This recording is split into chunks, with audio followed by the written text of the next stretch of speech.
everyone. After 73 years of independence, India is seeing transformation like never before. But on this road to Naya Bharat, what does the word independence actually mean? Throughout history, the word has been linked to freedom, liberty, self-sufficiency and individualism, among others. However, the perception of freedom is different for each and every individual, for each and every one of us. The engineers of change in every country and across all spheres, from thought to technology, are the youth. And it is their perspective, drive and aspiration that pushes the nation to new heights. On the 74th Independence Day of our country, we asked the youth icons of Naya Bharat what is their idea of independence and what is their vision of the future. Joining me on the show, four people who need no introduction, and hence I'm going to go straight into the conversation. Taapsee, beginning with you. Was Thappar, your film, your moment of defining freedom, autonomy of thoughts, and your decisions cannot be about stereotyped reactions to events? Tell me about your idea of Independence 2020.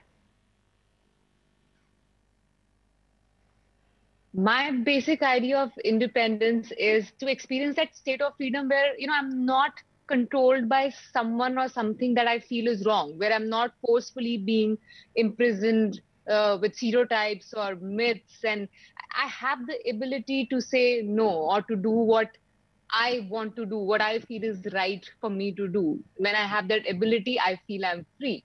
So, this is what basic idea of independence or freedom means to me. Tejasvi, come in on this. You are one of the youngest members of parliament in a country as diverse as ours. What does being in the highest seat of democracy, which is also a hall of great responsibility and also a symbol of independent India, mean to you?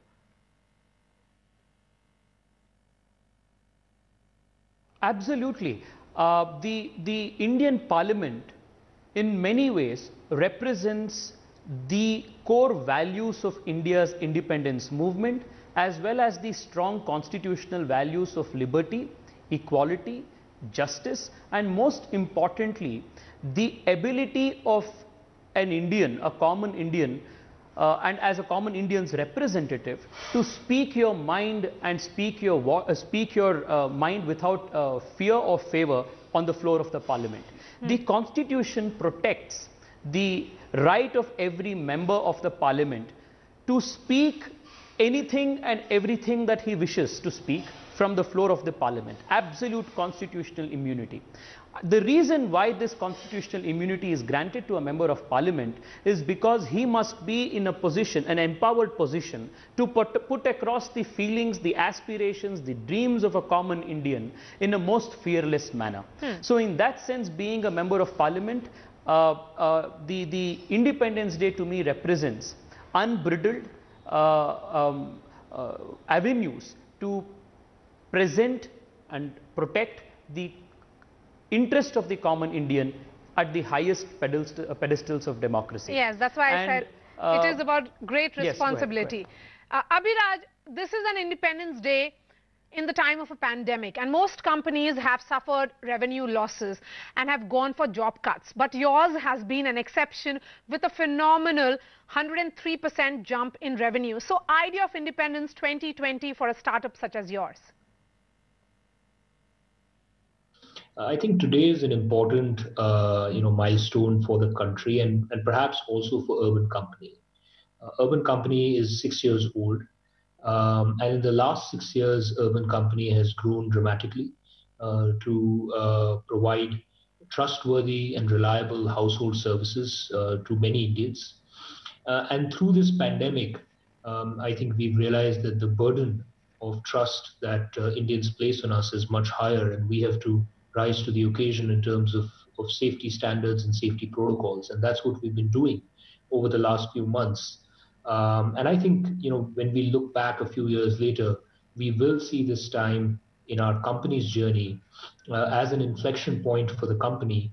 And I also think we'll see this time as an inflection point for our country. So in many ways, I think the country itself is going through a metamorphosis and an inflection point in itself. Yes, and the government has put a lot of emphasis, Abhiraj, on self-reliance or Atmanirbharta. The Prime Minister, in fact, gave a clarion call to young India to come up with new innovations. We saw how Indian companies overcame the challenge of producing masks and PPEs few weeks into the pandemic. So how do you foresee the future of startups?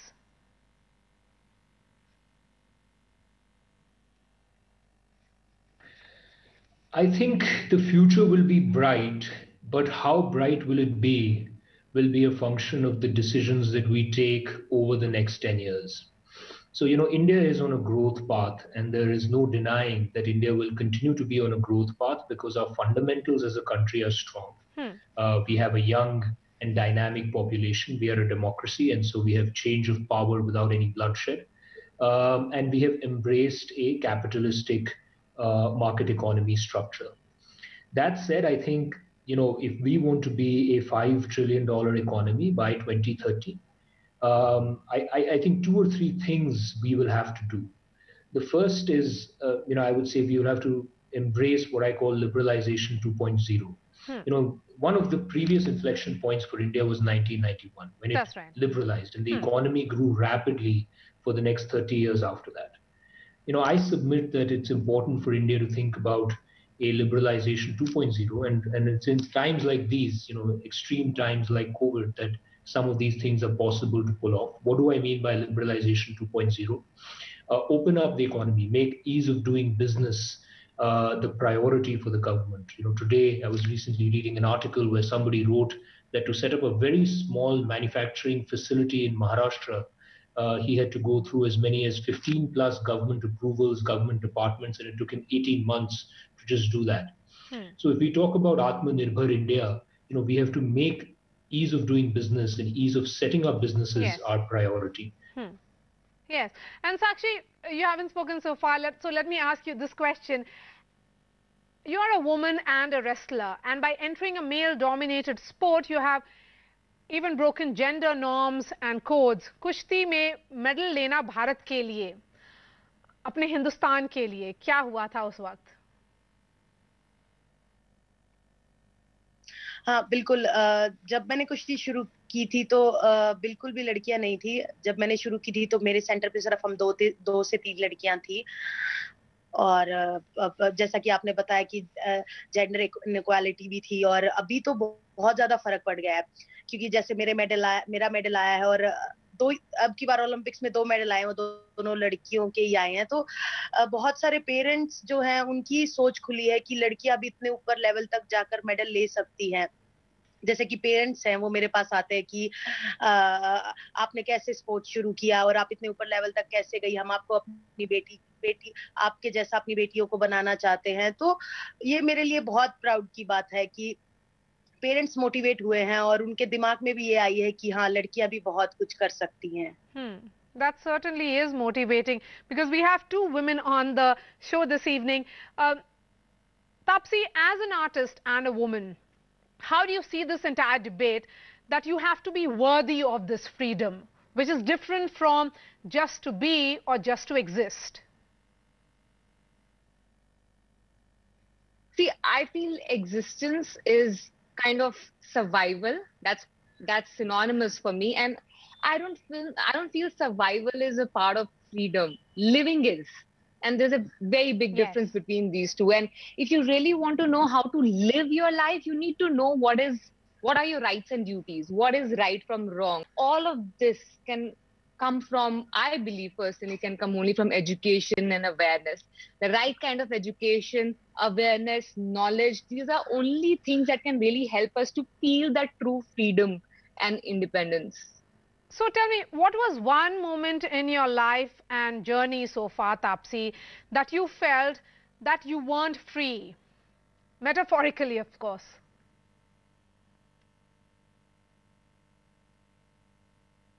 There were a lot of these moments while growing up, because I was not aware of a lot of things, where I felt like, okay, whatever I've been told, I need to just do this because I'm being told. And I did not know that, okay, I have a right to ask why, and deserve a proper logical answer. So there's a lot of times we are just, especially being a woman, you're just being told that this is how you're supposed to be. Unless you, because nobody really questions back saying why. And if you do, we don't really get a logical answer other than because your elders are saying so. So just because things are just coming from one generation to the other, and nobody's questioning it, doesn't make it right. So that's why I said that the right knowledge, right education gave me the confidence to question those whys and then deserve an answer. And if not, then I made my own decisions and my own rights and wrongs, which eventually made me feel independent. Okay. Tejasvi, we are increasingly seeing an assertion of isms, you know, be it casteism, elitism or regionalism. Is independent India of 2020 still very, very far away from a utopian idea which was about the truest sense of equality?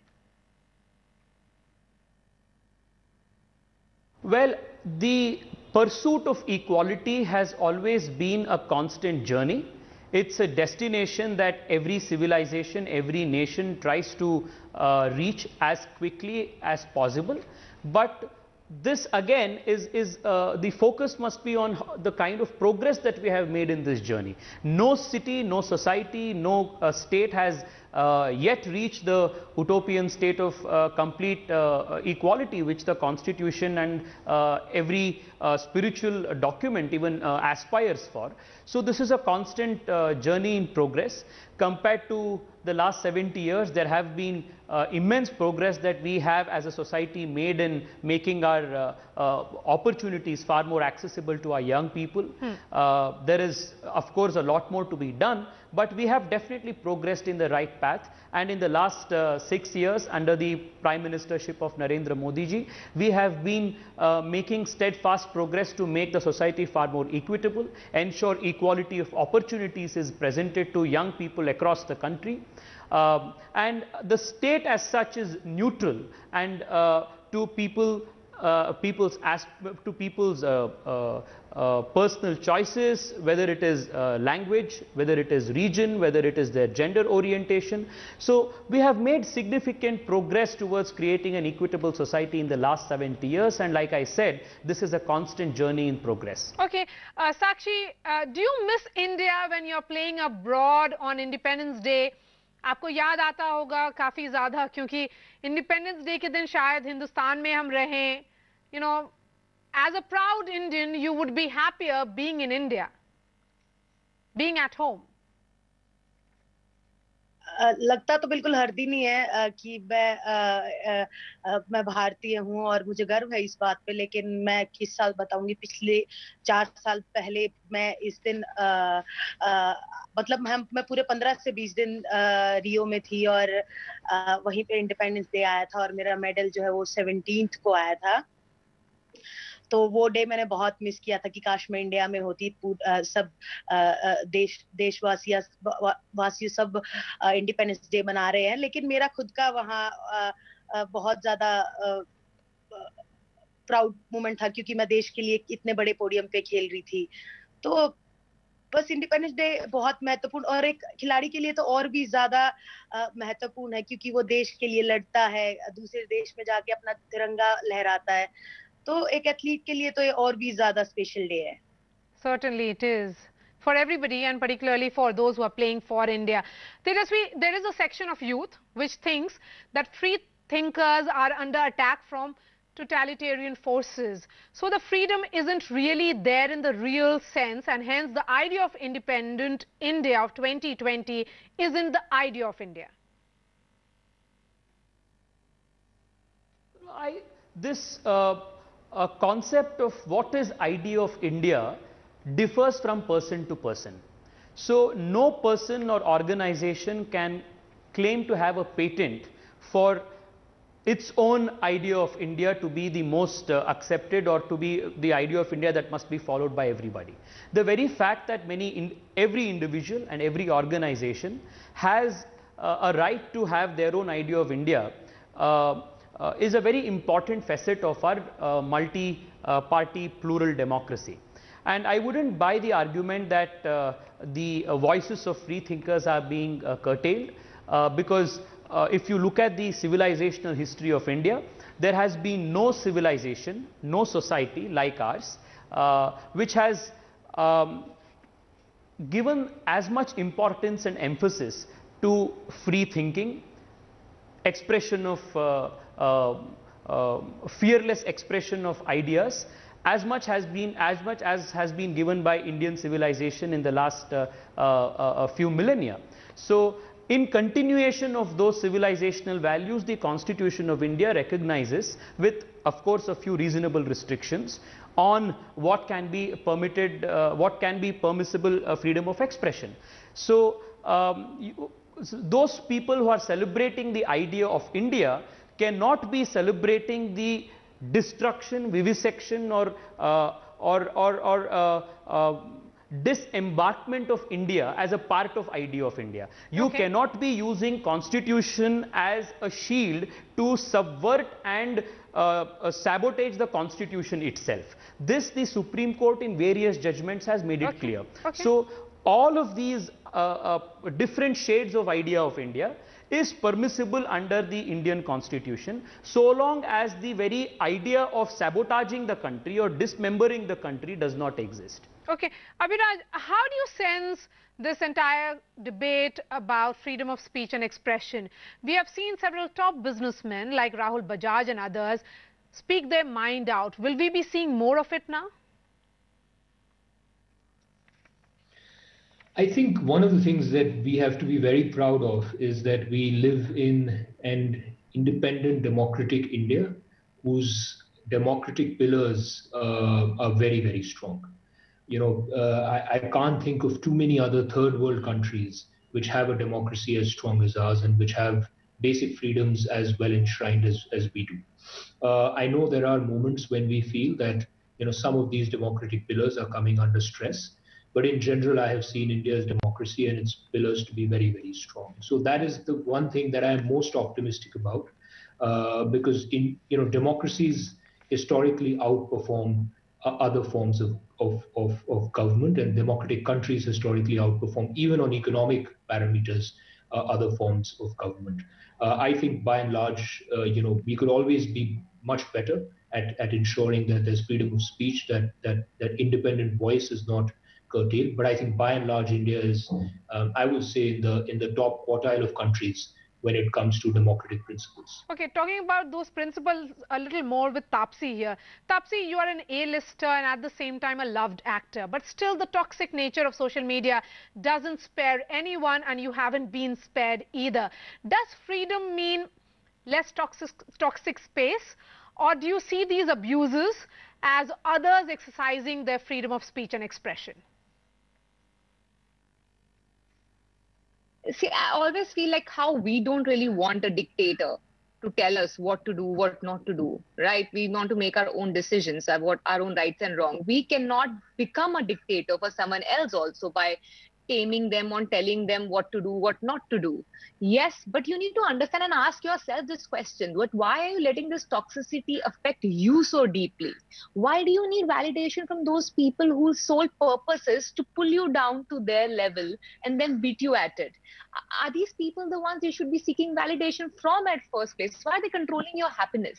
And I really feel a person who's self-assured, who has enough knowledge, you're too full to get perturbed. We कहते हैं ना, a heavier vehicle has a better balance. A filled vessel is more stable. And obviously, we all have heard that empty vessels make more noise. All of these things are enough examples in nature for you to know if you're full with knowledge and self-assurance. I don't think all these toxicities can really perturb you. Okay, Sakshi, tell us some anecdotes. Sakshi, मुझे कुछ कहानियाँ सुनाइए. अपने grandparents ने आपके क्या बोला, आपको कभी इंडिपेंडेंस डे कुछ स्टोरीज सुनाई होंगी? बचपन में दादा जी, अभी तो इतना याद नहीं है, उन्होंने ही बताई थी. वो बताते थे कि हमारे टाइम में ऐसा होता था, और जैसा कि इंडिपेंडेंस डे की स्टोरी भी बताई एग्जैक्टली. मुझे याद तो नहीं, क्योंकि जब मैं बहुत छोटी थी, जब दादा चले गए, तो बस मैं तो यही बोलना चाहूंगी कि एक वुमेन होने के नाते, एक लड़की होने के नाते मुझे बहुत प्राउड है कि मैं एक इंडियन हूँ और 15 अगस्त का मेरे जीवन में बहुत ज्यादा महत्व है। जैसा कि मैंने आपको पहले भी बताया कि एज अ एथलीट ये हमारे लिए बहुत ज्यादा स्पेशल डे है। मैसेज, कोई मैसेज देना चाहेंगी आप साक्षी?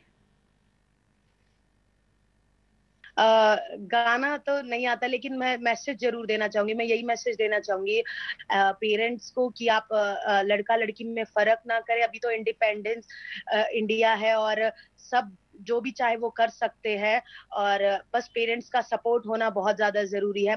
जैसे कि मेरे पेरेंट्स का सपोर्ट था मेरे साथ, और उनका सपोर्ट था तो ही मैं एक नॉर्मल फैमिली से थी, और इतना कुछ रेसलिंग के बारे में पता भी नहीं था। लेकिन पेरेंट्स के सपोर्ट के कारण अगर मैं एक नॉर्मल फैमिली से होकर इतने ऊपर लेवल पे जाके देश का नाम रोशन कर सकती हूँ, तो आपके बच्चे भी कर सकते हैं। चाहे वो लड़का हो चाहे लड़की हो, फर्क ना समझे लड़का लड़कियों में। तो अपने बच्चों को सपोर्ट करो। Abhiraj, your favorite Independence Day story when you were growing up, what was one thing that you were looking forward to on Independence Day in particular? Anything that you remember? Yeah, and I remember it quite distinctly. This was the Independence Day of 1999. I was a 13-year-old, and my father was in the armed forces. He was in the Navy, and he had gone at sea for more than a month and a half during the Kargil War, and we didn't know at the time, exactly why he was deployed and what was happening. But he came back around this time after a long period of sailing, and that was probably, seeing him in the uniform with his medals on that Independence Day as a 13-year-old. It was a very distinct point in my memory growing up years. That's the day I decided, I think, that I would want to spend my life in India, which is why even after education, when I worked overseas, I decided to come back and build a company in India. Last question to you, Taapsee, the woman on the panel. We are seeing a lot of couplets from you these days. Tell me, and you will end the show with a couplet, please. Go ahead. No, I've been a very, very hopeful, positive patriot my entire life, because in school also, we have those very beautiful, touchy moments of reciting various songs and various, playing out dances, music, all of these things dedicated to freedom and freedom fighters on independence. And I used to really look forward to it and be proud of. I remember all my friends who I make friends with abroad, people who are not Indian nationals, and I meet them and I make friends with them. I was like, there's just one rule to my friendship. You will never say or make fun of anything regarding my country or say anything against my country. Because there I'll just end up fighting it out. I might just point out the flaws in my own country because it's mine, but you will not do that. So I had this weird friend condition with all my friends, and this couplet, I'm an actor, so I like all these interesting dialogues, and I had come across something a couple of days back on internet, which goes like, which is about freedom, about acting in present, being in present, which I believe in. जिंदगी के मायनों को ख्वाहिशों के बाद लिखना है, मुस्तकबिल के पहले आज का साज लिखना है, तुझसे मेरी दुनिया मुझको आबाद लिखना है, जब ये सब पूरा हो जाए खुद को आजाद लिखना है. Beautiful. Thank you so much. On that note, thank you Taapsee, Abhiraj, Tejasvi and Sakshi for joining us. It was a pleasure having this conversation and getting to know your ideas of independence. I'm wishing all the viewers of CNN News 18 a very happy Independence Day, and thanks for watching.